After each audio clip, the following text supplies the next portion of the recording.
the first book of Adam and Eve audiobook.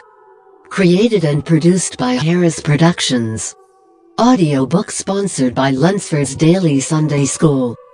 Thanks for watching. Please subscribe, like, and share. Your support really does help this channel grow. Chapter 1.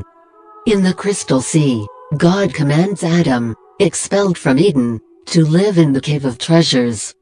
On the third day, God planted the garden in the east of the earth, on the border of the world eastward, beyond which, towards the sun rising, one finds nothing but water, that encompasses the whole world, and reaches the borders of heaven. And to the north of the garden, there is a sea of water, clear and pure to the taste, unlike anything else.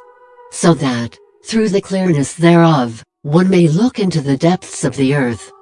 And when a man washes in it, he becomes clean of the cleanness thereof and white of its whiteness, even if he were dark. And God created that sea of his own good pleasure, for he knew what would come of the man he would make.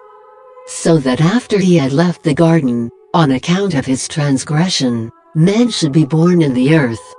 Among them are righteous ones who will die, whose souls God would raise at the last day, when all of them will return to their flesh, bathe in the water of that sea, and repent of their sins. But when God made Adam go out of the garden, he did not place him on the border of it northward. This was so that he and Eve would not be able to go near the sea of water where they could wash themselves in it, be cleansed from their sins, erase the transgression they had committed, and be no longer reminded of it in the thought of their punishment. As to the southern side of the garden, God did not want Adam to live there either.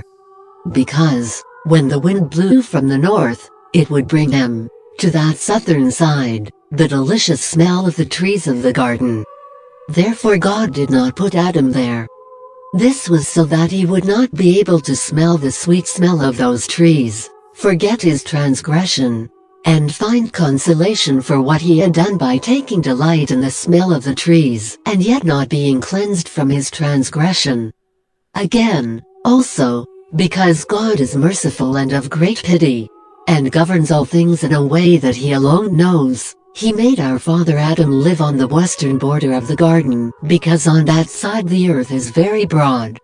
And God commanded him to live there in a cave in a rock, the cave of treasures below the garden. End of chapter 1.